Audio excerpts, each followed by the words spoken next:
Alfredo Tango con nosotros. ¿Cómo te va, Alfredo? Bienvenido. ¿Qué tal? ¿Cómo estás, Joel? Muchas gracias por la invitación. Recién te preguntaba algo fuera de aire que yo lo desconocía. ¿Vos fuiste secretario de gobierno de Rubén Américo Martí? Claro, sí. Yo fui el primer secretario de gobierno en la primera gestión y en la segunda gestión fui el presidente del Consejo Deliberante durante esos 8 años que gobernó Martí en la ciudad de Córdoba. ¿Tenías, te inmiscuías en las cuestiones de índole económica en aquel entonces o no? Bueno, nosotros hicimos un esfuerzo importante en materia económica porque, bueno, de hecho, cuando Martí terminó el mandato, digamos, nos fuimos de la municipalidad, dejamos un excedente financiero importante. Sí, son la intendencia mejor recordada de la historia de Córdoba, sin lugar a dudas. Sí, yo pienso eso, no puedo ser objetivo porque estaba muy involucrado, pero... No, pero es que todo el mundo lo dice, digamos. Sí. Yo era muy chico, digamos, aquel entonces ni siquiera vivía en Córdoba todavía, pero hasta los propios políticos de la actualidad la siguen recordando. Sí, ahora hay mucha gente que dice que hay que retomar las ideas básicas de aquella gestión, al margen de los candidatos. Yo he escuchado muchos candidatos recientes que dicen, bueno, hay que seguir las ideas que tenía Martí en materia de descentralización administrativa, de desconcentración operativa. En realidad esa fue una línea muy fuerte de la gestión que fue, bueno, crear y hacer funcionar los centros de participación comunal, ¿no? Tal cual. Pero bueno, te convoqué, como te decía en la previa, para hablar de economía, porque estamos en un año convulsionado. Entonces tengo muchas cosas para preguntarte. Lo primero es, si fueses ministro de Economía, ¿sabrías cómo bajar la inflación? Es buena la pregunta. Si uno mira un cuadro de la inflación argentina, advierte que uno puede tener muchas ideas sobre cómo estabilizar la economía. Lo que no puede pensar es que es una tarea fácil. Mira, Joel, si uno mira entre 1945 y el año 1975, la inflación argentina, todos esos años, en promedio fue 27% anual. Ahora, si uno mira 1975, 1985, desde junio del 75, vos sos muy joven, pero en junio del 75 hubo un hecho que todo el mundo recuerda, que se lo conoce como el Rodrigazo. Disparó un proceso inflacionario que hace que entre ese mes y junio de 1985 la inflación en Argentina todos los años fuera superior al 200%. Promedio. ¿Y desde ahí nos quedó como un mal endémico? Y bueno, después de eso tuvimos la hiperinflación. En los 90 parecía que se resolvía el tema de la inflación porque bajó la tasa de inflación, pero bueno, después del estallido del 2001 la inflación ha mostrado, por ejemplo, en el primer periodo del presidente Kirchner, la inflación comenzó siendo 3,5%, terminó siendo 12%. En el periodo de la presidenta Fernández de Kirchner, que comenzó siendo 12 o 13%, terminó arriba del 25%. Y en la gestión de Macri, que digamos, yo diría con cierta imprudencia o ingenuidad, digamos, el gobierno dijo, bueno, la inflación se resuelve fácilmente. Bueno, los números los vemos, yo diría, uno podría señalar que es el principal fracaso de la política económica. Ahora, ¿corremos el riesgo los argentinos de acostumbrarnos a números de inflación que son irrisorios para cualquier otro país del mundo? Bueno, de hecho lo estamos. De hecho, cuando nosotros decimos, bueno, el mes pasado, por ejemplo, el índice de precios al consumidor a nivel nacional disminuyó en relación a marzo. Y es el 3,4%. Y decimos, bueno, bajó un poquito. Estamos chochos con eso. Sí, pero eso es más alto que la inflación que tienen la mayoría de los países del planeta en un año. Yo te escuchaba recién que vos decías el 12% de que llegó Néstor y decíamos, mirá vos, 12%, ¿a dónde hay que firmar? Diría cualquier argentino hoy, ¿no? Claro, y aún cuando nosotros decimos 3,4 en un mes, insisto, eso es más que lo que la mayoría de los países del mundo tienen en un año. ¿Vos como economista creés que podrías encontrarle la vuelta o es realmente una tarea difícil? La tarea de resolver el tema de la inflación en realidad no puede involucrar, en primer lugar no puede involucrar solo soluciones de tipo de técnica económica, en primer lugar. Hace falta un compromiso del conjunto de la sociedad, de todos los sectores, de todos los partidos políticos, que entiendan que ese fenómeno que es la inflación, que es el reflejo de desajustes muy profundos, de desequilibrios graves en la economía, en realidad es el peor de todos los impuestos, porque es el impuesto del cual no se pueden defender los que tienen ingresos fijos. Claro. O sea que es realmente complejo. Es complejo. digamos, la solución no puede ser meramente la solución monetaria. Por ejemplo, en la actualidad el programa se ha sentado básicamente primero en una estrategia que se llama de metas de inflación y después en controlar la cantidad de dinero. Claro, secar la plaza, como dijeron en algún Correcto. momento. Ahora eso es ignorar que hay un montón de componentes que influyen en la inflación que no son estrictamente monetarios. Las pujas distributivas, los efectos inerciales, es decir, porque se empiezan a indexar todos los contratos y empieza a haber acuerdos para indexación de distintas, digamos, magnitudes nominales, y eso obviamente no puede ser ignorado. Digamos. En un contexto como este, de los pocos argentinos que tengan la posibilidad de ahorrar unos pesos, ¿en qué les sugerís que ahorren? ¿Cuál es la recomendación? Yo te digo, Alfredo, tengo unos mangos, ¿qué hago? ¿Cómo ahorro? ¿Cómo los ahorro? Bueno, hay dos preguntas que contestar antes de decir qué hacer con ese pequeño excedente financiero o grande que tenga. Sí, o que uno traiga de años, o que tenga acumulado. En primer lugar, bueno, ¿cuánto tiempo voy a tenerlo? ¿Cuándo lo voy a volver a necesitar? Porque si Joel me dice, mira, tengo ahora que me voy a ir a Brasil en enero del año que viene. ¿Qué es lo que hago con un excedente? Bueno, lo más probable es que si vos estás un año adelantado, a lo mejor se justifique que compres moneda extranjera, sobre todo si vas a gastar después moneda extranjera. Ahora, si vos me decís, no, en realidad tengo este excedente, pero en el mes de julio tengo que pagar una cuota extra de una casa que estoy comprando, yo diría, bueno, no entres a un mercado en que el costo de entrar y salir es muy alto, porque vas a ir a comprar dólares, vender dólares. Entonces allí te voy a decir, bueno, pensá en otra alternativa. Esa otra alternativa va a ser moneda doméstica, digamos, en pesos. Bueno, mira bien a ver cuál es el rendimiento potencial que podés tener. Y el que quiere ahorrar para guardar, porque la abuela decía, el que ahorra siempre tiene. Sí. ¿Es en qué tiene que ahorrar? Bueno, la abuela se equivocaba si ese ahorraba en pesos y pasaba lo que ocurrió muchas veces en la economía argentina. Sí. O ahorraba en dólares en un momento que le decían, el que puso dólares tendrá dólares, y después no se los dieron, ¿no? Claro, si los ponía en el Pero banco. Supongamos que lo tiene, ¿no es cierto? Yo digo, si alguien tiene un pequeño comercio, es altamente probable que él tiene que comparar cómo va a evolucionar su stock, el precio de su stock. Supongamos que Pedro, que estaba recién acá, dice, bueno, voy a ver si invierto. Bueno, ¿qué es lo que hace? Compara y dice, a ver, ¿qué me va a rendir este equipo versus qué otra colocación tengo? Claro. ¿Por qué se cae la inversión a veces? Porque a veces la colocación financiera es más rentable. Pero el empleado común y corriente, Sí. que tiene un sueldo más o menos y que se ahorra unos manguitos todos los meses, poco, porque la verdad que como está la cosa, poco, 1.000, 2.000, 5.000. Sí, es altamente probable que en el corto plazo le convenga estar en pesos, porque no entró antes de la devaluación, digamos, claro. ¿cierto? Entonces es altamente probable. Uno dice, este año, ¿cómo va a seguir el dólar? Y uno dice, bueno, a lo mejor el dólar va a seguir parecido a la inflación. Pero ¿cómo hace un tipo que labura todo el día, que llega a su casa con la energía que le queda, que además se tiene que hacer cargo de los chicos, saber si el dólar va a subir o va a bajar en lo que queda del año? Sí, yo recomiendo que, digamos, que no tenga esta cuestión de alienarse en ver si hoy subió o bajó el tipo de cambio. El que toma la decisión de comprar moneda extranjera es porque dice, bueno, la voy a tener a la moneda extranjera un tiempo, ¿no es cierto?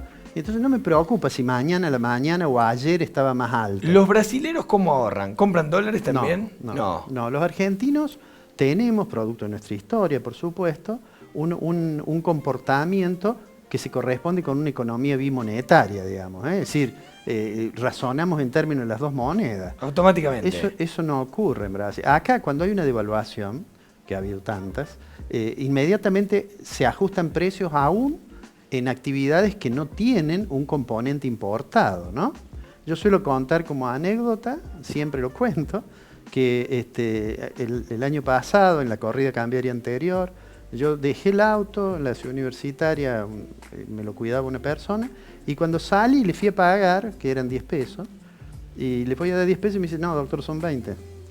¿Cómo 20? Le digo, ¿por qué aumentó? Y sí, no vio lo que pasó con el dólar, como diciendo, usted que da clase de economía no sabe que...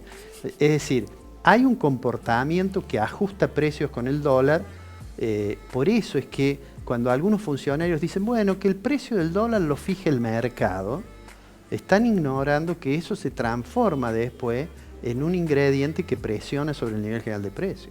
Hay una pregunta que nos hacemos siempre cuando hacemos programas de radio o a veces en la tele incluso, que es casi de juego. Se me gana $1.000.000, ¿qué hago? ¿Qué harías vos si te ganas $1.000.000, te ganás la lotería? ¿Qué hace Alfredo Blanco si se gana $1.000.000? Bueno, obviamente depende del momento. Hay momentos que tener $1.000.000 en un momento en que las propiedades estén en dólares por debajo de su valor, puede y siempre que no lo vaya a necesitar para otra actividad, puede ser conveniente invertir en propiedades. Si es un empresario, a lo mejor es conveniente invertir en equipamiento, si es que tiene un mercado que ve que puede vender más. Pero si no, propiedades siempre lo seguro. Departamentos. Sí, no siempre, porque hay momentos en que las propiedades tienen un precio muy alto en dólares y hay momentos en que en dólares en términos relativos está más barato. ¿Bajan? ¿Puede ser que un tipo se compre un departamento, no sé, en $50.000 o en $80.000 y de pronto baje a $60.000? Seguramente. ¿Sí? Y una de las cuestiones que explica cuando hay una devaluación muy fuerte que separa la actividad del mercado inmobiliario es que quien tiene que vender se resiste a bajarlo en dólares. No quieren, digamos. Claro, dice, yo lo tenía en $70.000 y quien lo asesora, en ese rubro, le dice, bueno, pero ahora habría que bajarlo $10.000. Dice, no, si yo lo tenía a otro precio. Es decir, tarda en ese ajuste. Ahí se dan dos ajustes. Se da el ajuste que sería bajarlo en dólares y se da el otro ajuste que es que como tenemos inflación, ese dólar alto en realidad empieza a ser erosionado por la inflación. Claro. Que es lo que ocurre a veces y se empieza a trazar el valor del dólar. O sea, esta coyuntura no es un buen momento para comprar propiedades, por ejemplo. Yo tengo la impresión, no es un mercado en el cual yo actúe, pero tengo la impresión de que debe haber algunas oportunidades en materia inmobiliaria como consecuencia de la baja en el nivel de actividad. Alguno que se anime a ceder y diga, bueno, está bien. Sí, o alguien que tenga la necesidad de hacerlo porque tiene la necesidad de contar con recursos para aplicarlos en otra actividad. Hago un pequeño consejo y lo seguimos, dale. Ok. Mira.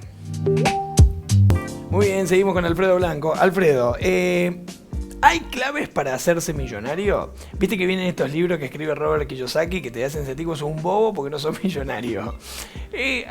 ¿Hay claves? Digamos, ¿cualquier persona puede ser millonaria? Bueno, yo creo que hay gente que tiene condiciones especiales para los negocios y que son finalmente los que tienen éxito.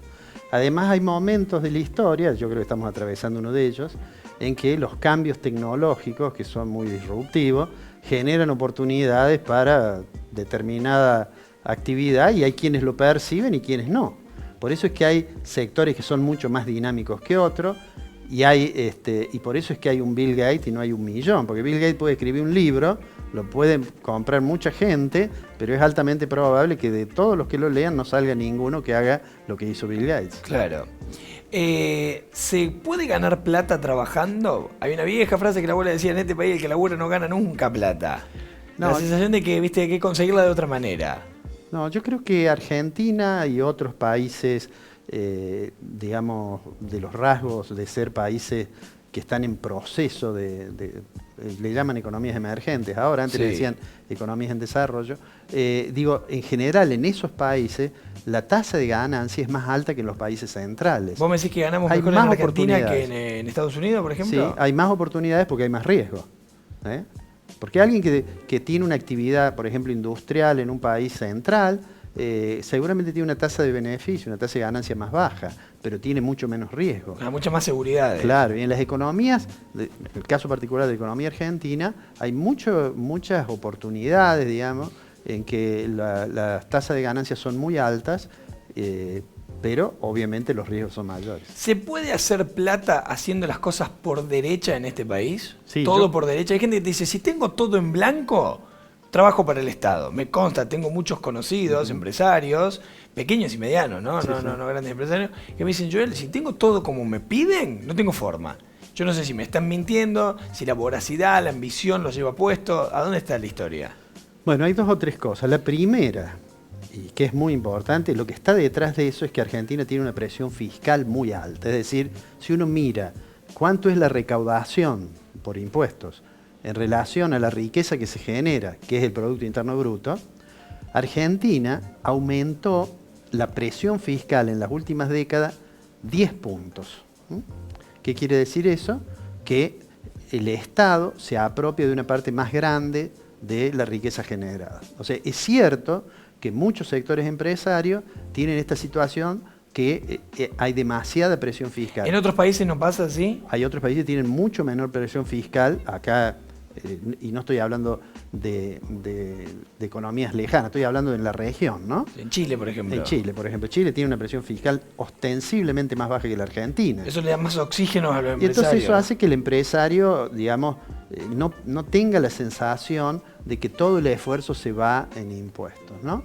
Eso es una cuestión. La segunda cuestión es que probablemente también por la historia argentina hay una conducta fiscal que digamos, no es equivalente a la que hay en otros países. ¿A qué le llamas conducta fiscal? A la tendencia a evadir las obligaciones tributarias. Es casi vos decís una tendencia, quiere decir que lo hacen muchos empresarios, Bueno, grandes, chicos. Hay estimaciones en Argentina que dicen que a lo mejor un tercio, que digamos que la evasión, es un tercio de la recaudación.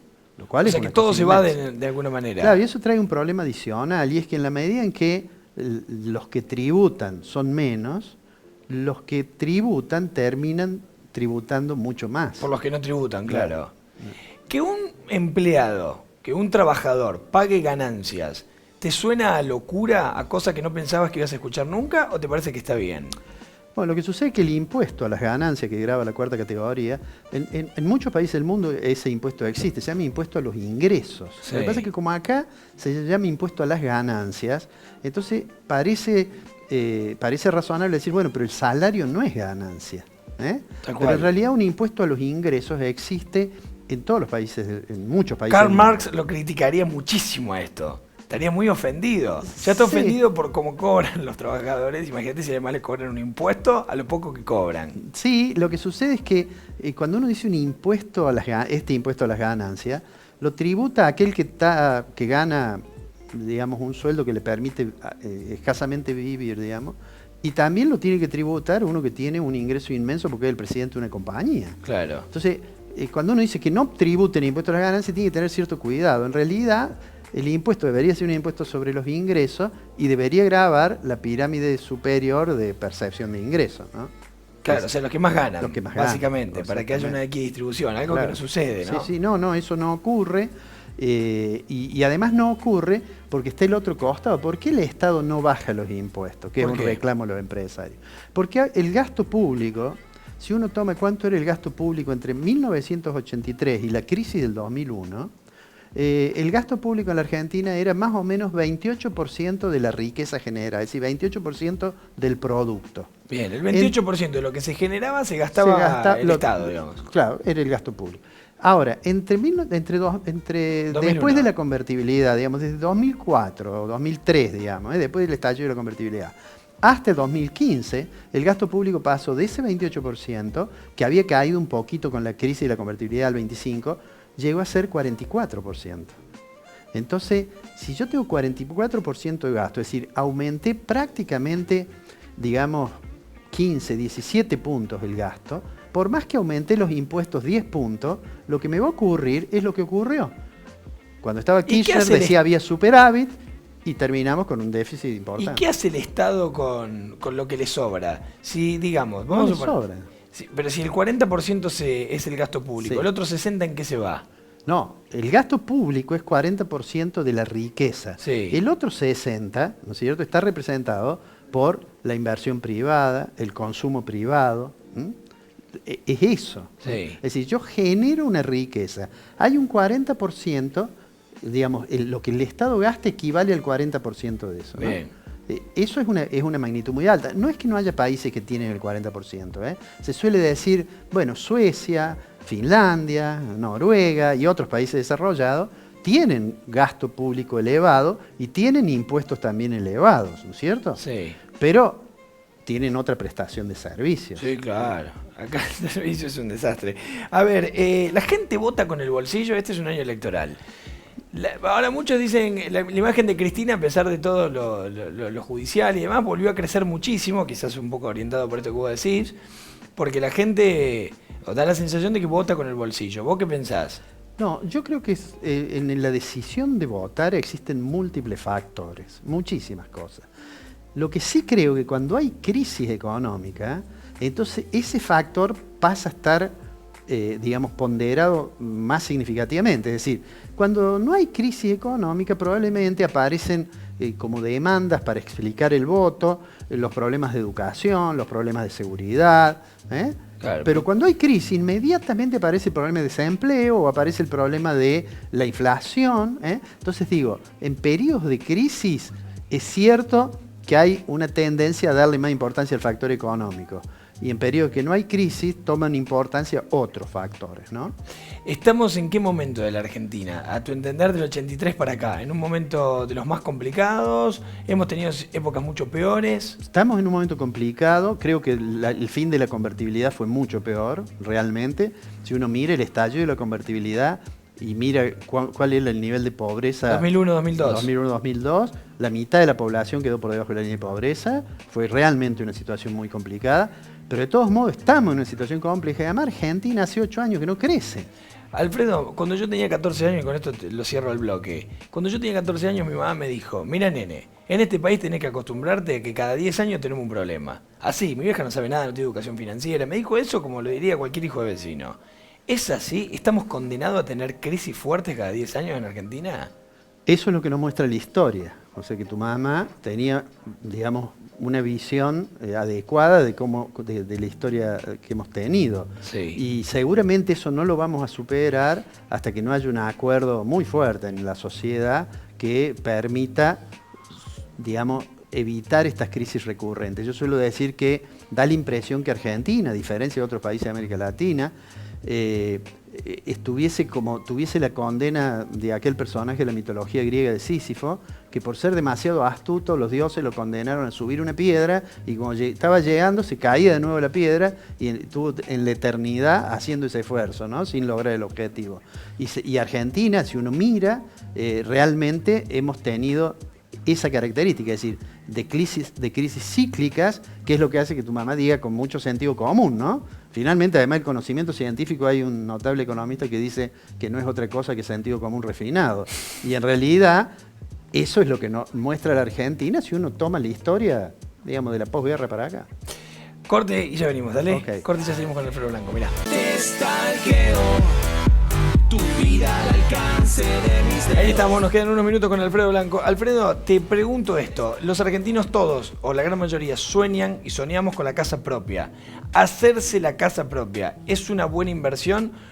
O como dicen muchos empresarios o gente de negocios, es lo peor que podés hacer con tus ahorros.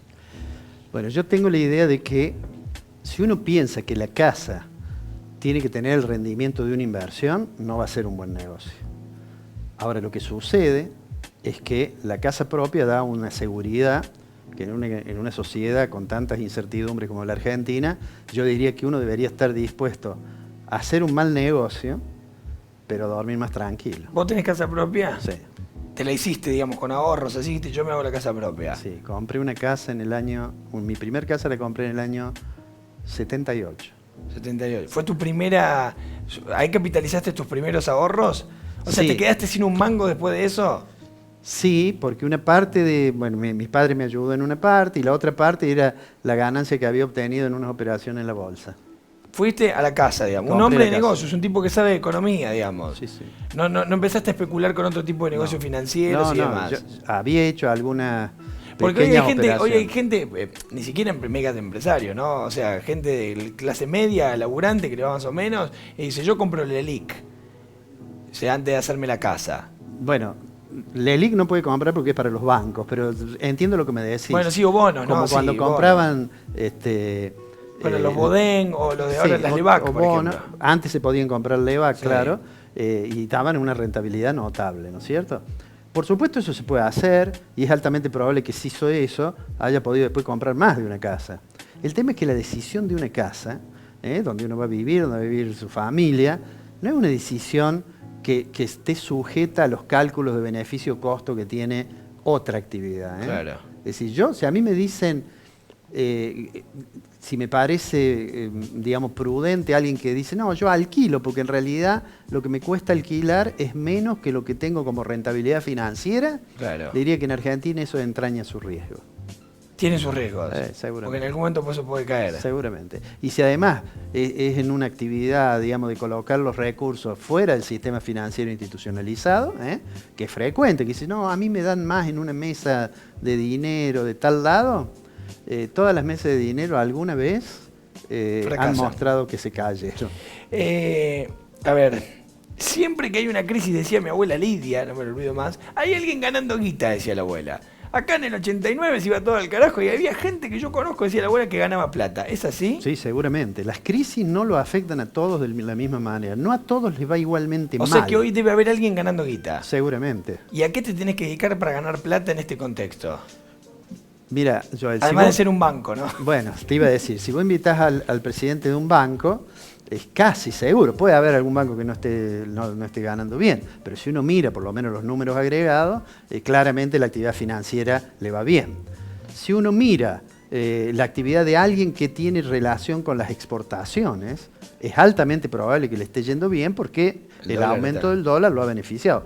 No a todos, porque a algunos, aún con el aumento del dólar, se le puede complicar la rentabilidad, pero en general, digamos, uno diría, si yo tengo un producto que lo coloco en el mercado internacional, es altamente probable que hoy le esté yendo bien.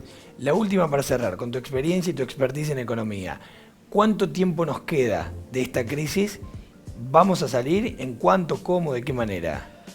Lo primero que te digo, en economía, yo creo que es imprudente hacer profecías. Digamos. Yo suelo decirle a mis alumnos en la facultad que están terminando la carrera de economía, les suelo decir, ustedes traten de parecerse a los astrónomos más que a los astrólogos. Es decir, uno puede hacer una predicción, pero cuídense de hacer profecías, porque incluso eso le hace mal a la gente. Yo a veces veo en los medios que sale una persona y que con 2 números dice el apocalipsis llega el lunes y la gente se pone mal. En economía es todo mucho más opinable. Hecha esta aclaración, digo, la actual situación de caída del nivel de actividad, de la cual yo he hablado en otras oportunidades, porque me parece que era previsible que ocurriera esto, yo diría que es altamente probable que lentamente se vaya recuperando. O sea, como dijo el propio Frigerio, yo creo que dijo hace poquito, vamos a empezar a crecer. Sí, más que crecer, yo creo que va a haber una recuperación. Una cosa es, digamos, recuperar el nivel de actividad y otra es el crecimiento. De todos modos, en estos momentos, yo opino, o sea, vos decís que más abajo no vamos a ir. Y mucho más no, hemos caído mucho. Ahora, hay que tener en cuenta que estamos en un periodo en que hay mucho ruido político y entonces me parece que uno no puede esperar de que el gobierno presente un programa integral para estabilizar la economía y porque eso hace falta un grado de consenso y de credibilidad que lamentablemente el gobierno no lo tiene. De manera tal que, si lo quisiera decir de una manera cruda, diría, en términos de estabilización de la economía, el año está virtualmente perdido. Este año está perdido. Pero quizás 2020 en adelante... Depende de las decisiones, obviamente, que se tomen y depende además del marco internacional que nos afecta, ¿no? Alfredo, gracias. No, al contrario, gracias por Alfredo Branco, una de las personas más reconocidas en materia económica que tenemos aquí en la ciudad de Córdoba. Gracias, de verdad que gracias por venir. No, gracias. Nos tenemos que despedir. Sean felices, ríanse, vivan la vida con alegría, no cuesta absolutamente nada y en este contexto no queda otra, lo dijo Blanco, el año está perdido. Y si ven un pájaro grande, lo agarran. Chau, chau Alfredo, gracias. Muchas gracias.